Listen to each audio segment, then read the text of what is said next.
उनको देखने के लिए प्राचार्य के रूप में कैसे स्थापित हैं, उनके कॉलेज को देखने आए, उनके साथियों को देखने आए, उनसे मिलने आए, विद्यार्थियों से मिलने आए। लेकिन उन्होंने बच्चों की दोस्ती बखान कर डाली, हम लोगों की दोस्ती छोड़ दी। तो यहाँ आकर अच्छा लगा। प्राचार्य जी का तो प्रयास है ही, निश्चित रूप से यहाँ के आचार्य लोग पहले से लगे रहे होंगे, जिसके कारण आज महाविद्यालय इस स्थिति में है।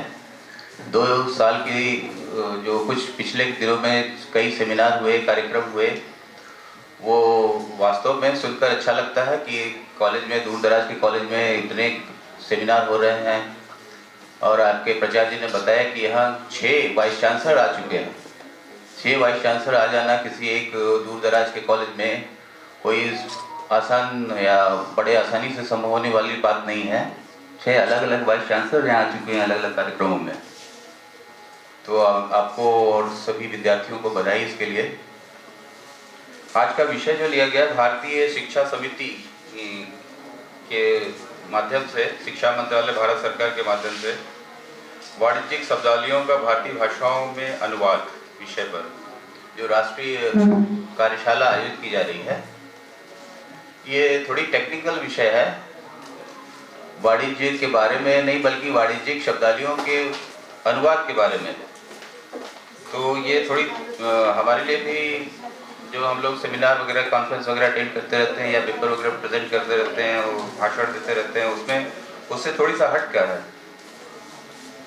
तो ये जो प्रयास किया गया है, इसकी अपनी उपयोगिता है।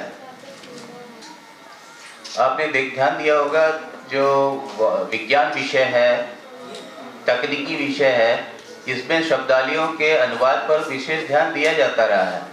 लेकिन वाणिज्य के विषय की शब्दावलियों पर के अनुवाद पर ध्यान कम ही लोगों का जाता है।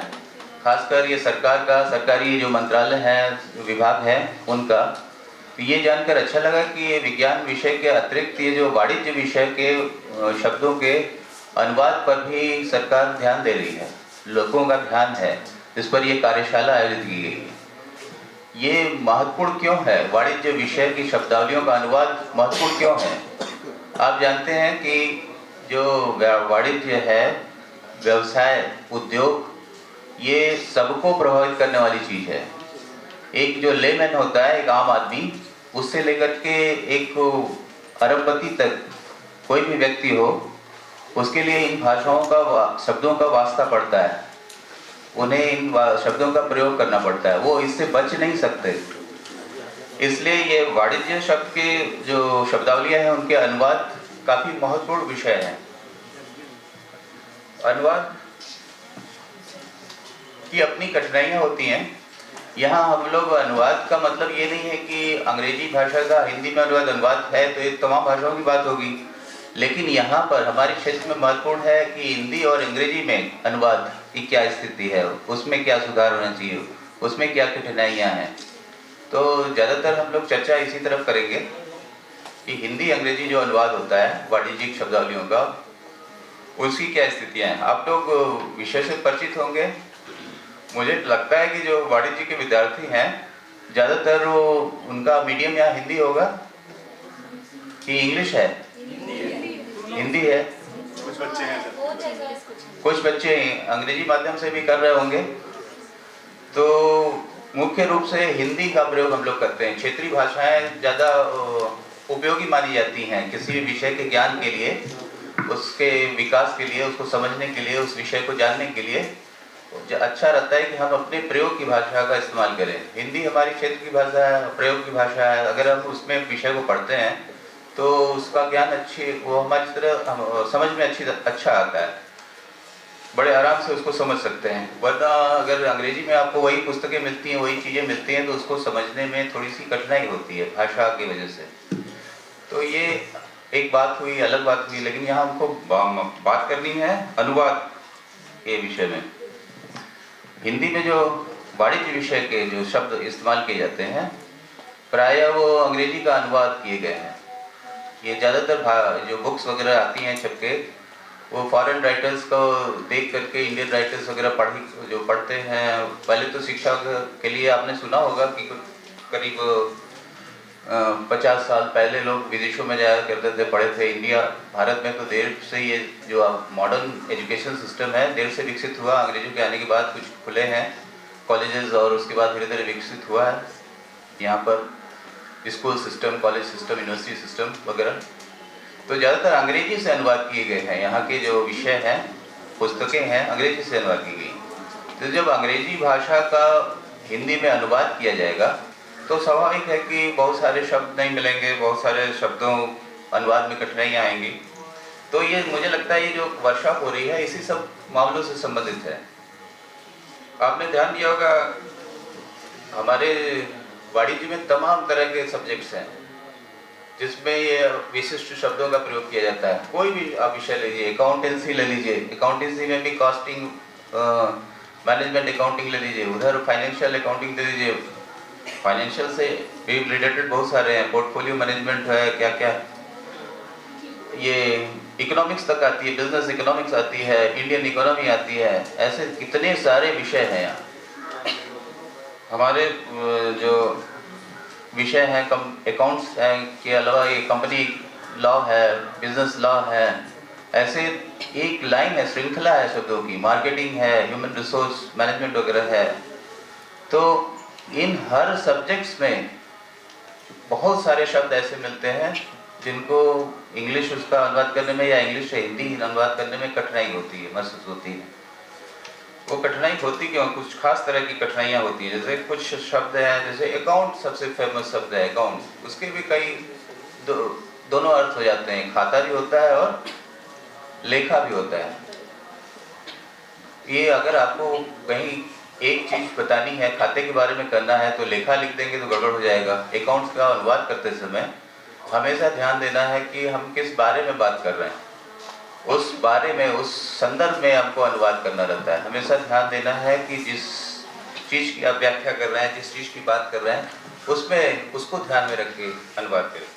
केवल उतना ही नहीं, हमको ये भी ध्यान देना पड़ता है विषय के अलावा किस व्यक्ति को हम संबोधित कर रहे हैं, किस हमारा ऑडियंस कौन है, किसके लिए ये बात लिखी गई है, उस संदर्भ में बात, उसके लायक बात होनी चाहिए। एकदम आम आदमी के लिए अगर कोई बातें की जा रही हैं तो उसके लायक होनी चाहिए। उस विषय की ज्ञाता के बारे में बात हो रही है तो तब क्लिष्ट शब्दों का इस्तेमाल किया जा सकता है जिससे वो केवल समझे। तो ये भी ध्यान रखना है। ऐसे बहुत सारे शब्द हैं। हम लोग, आप जानते ही हैं कि टीचर लोग लगे रहते हैं पेपर वगैरह सेटिंग वगैरह में भी, पेपर भी बनाते रहते हैं। और पेपर बनाने में ये एक बाधा रहती है कि इंग्लिश हिंदी दोनों में बनाना है। हम लोग तो विशेष रूप से इससे प्रभावित होते हैं। और इसके अलावा हम लोग मॉडरेशन भी करते हैं, दूसरे के बनाए हुए पेपर को वहाँ जाके सुधारना रहता है। तो ये बड़ा कठिन रहता है कि हिंदी इंग्लिश का अनुवाद सही हो। हम लोग तो सबसे ज़्यादा इस समस्या से गुजरते हैं।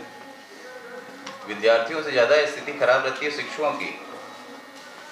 वहाँ पर एक बार आया शब्द प्रमोशन, आप लोग जानते हैं ना, सेल्स प्रमोशन वगैरह, एक्सपोर्ट प्रमोशन वगैरह यूज़ होता है। प्रमोशन का हिंदी लिखा हुआ था, क्या होता है? पदोन्नति, प्रवर्तन, वहाँ लिखा हुआ था पदोन्नति। तो ऐसी गलतियां जो हो रही हैं आजकल, ये किस लिए हो रही है? सिर्फ आप सही संदर्भ न देखने के कारण। हमेशा आपको संदर्भ देखना है। आप अंग्रेजी का जो एक शब्द उठाएंगे उसकी कई मीनिंग हो सकते हैं। जैसे हमने अकाउंट्स का नाम लिया था, ऐसे बहुत सारे शब्दों में दिक्कत आती है। विकास, ग्रोथ को भी कहते हैं, डेवलपमेंट को भी कहते हैं, लेकिन वो उसका प्रयोग अलग अलग जगह होना चाहिए। ऐसे ही अनुवाद में आप लोग कुछ जगह कठिन शब्दों का प्रयोग होता है। इंग्लिश में तो बड़ा सरल है, ग्रॉस प्रॉफिट, नेट प्रॉफिट, लेकिन हिंदी क्या होगी? सकल लाभ, निबल लाभ। बहुत लोग कंफ्यूज हो जाते हैं निबल लाभ क्या है। अगर हिंदी इसकी कुल लाभ और शुद्ध लाभ हो तो आसानी से समझ लेंगे, लेकिन सकल लाभ, निबल लाभ जैसे बोला जाता है, कई बच्चे जो उससे जुड़े हुए नहीं हैं या छूट गया है, कुछ दिन पहले पढ़े हुए हैं, वो चूक जाते हैं कि सकल लाभ क्या है, निबल लाभ क्या है। तो शब्दों का चुनाव कुछ ऐसा हो जो आसानी से समझ में भी आ सकता हो, बैठ सकता हो दिमाग में। जो अनुवाद करने में लगे हुए हैं लोग, उनको ये ध्यान देना चाहिए। सर इकोनॉमिक्स के हैं, मुझे लगता है उनका ध्यान गया होगा इकोनॉमिक्स पर। उसमें आता है समष्टि, व्यष्टि अर्थशास्त्र। अब ये बताइए, इतना टिपिकल रखने की क्या जरूरत थी? समष्टि और व्यष्टि में याद करना पड़ता है कौन माइक्रो है, कौन मैक्रो है इकोनॉमिक्स। हम लोग कहते थे वही याद है।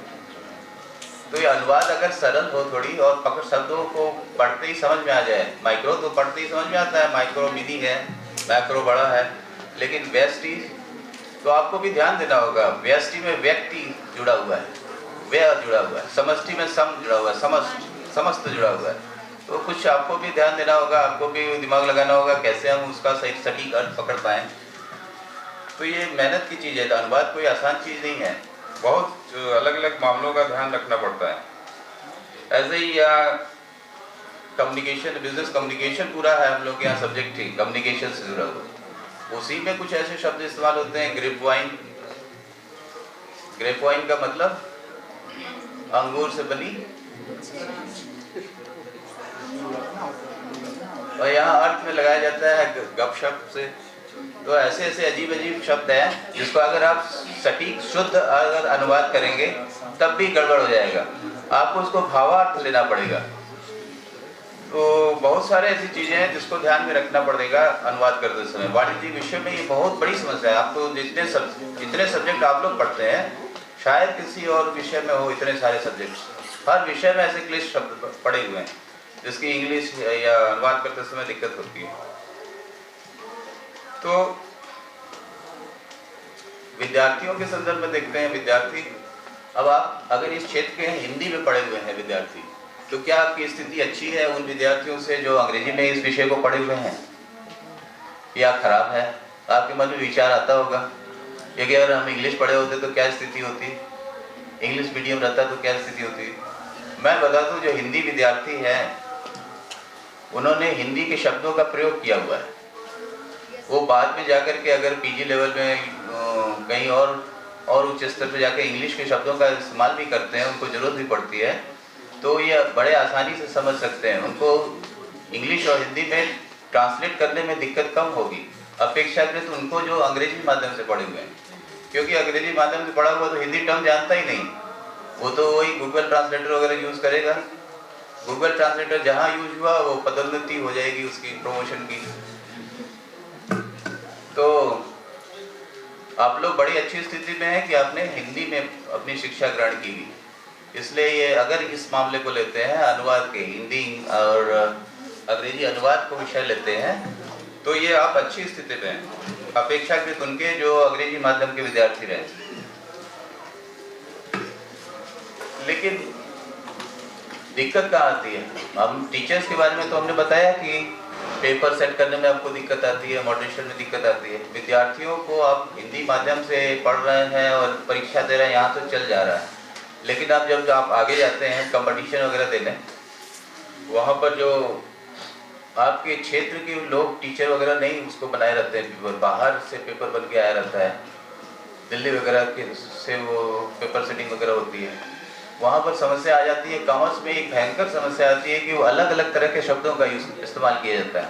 अनुवाद में भी हिंदी में आपको बड़े गड़बड़ अनुवाद मिल जाते हैं, जो शब्दों का प्रयोग कर रहे हैं अनुवाद वो नहीं मिलते हैं, कुछ और अनुवाद मिल जाता है।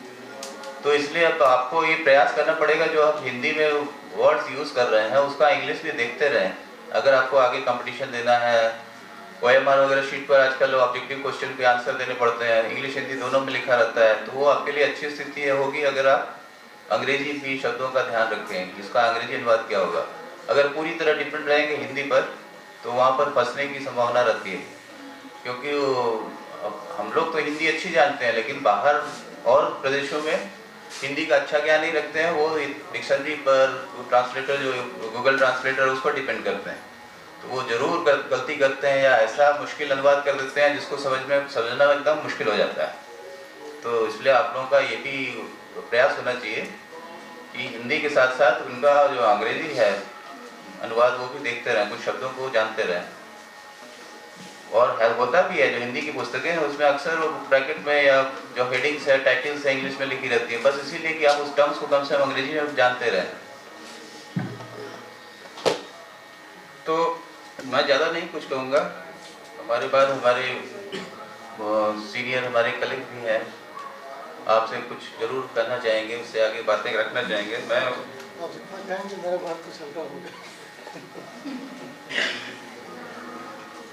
मैं यही कहूँगा कि आप लोग दोनों भाषाओं पर अपनी पकड़ बनाएं। और जब अनुवाद की स्थिति आती है तो आसान से आसान अनुवाद करने का प्रयास करें। और अनुवाद करते समय उद्देश्य का ध्यान रखें, क्या आप कहना चाहते हैं। कभी शुद्ध अनुवाद के लिए प्रयास मत करिए कि इसका ठीक हिंदी ये होती है या ठीक इंग्लिश ये हो सकती है। दोनों का देखिए व्याकरण अलग अलग है, हिंदी अलग तरह से लिखी जाती है, इंग्लिश अलग तरह से लिखी जाती है। तो एकदम शुद्ध तरीके से अनुवाद करेंगे तो गलतियां होंगी। आपको भाव का अनुवाद करना है, भाव का प्रयोग करना है, और आवश्यकता और विषय और जो सामने वाला जिसको आप कुछ कहना चाहते हैं उसका ध्यान रख के अगर अनुवाद करते हैं तो निश्चित रूप से आप अच्छा अनुवाद कर पाएंगे। इन्हीं बातों के साथ मैं अपनी बात रोकता हूँ, समाप्त करता हूँ। धन्यवाद।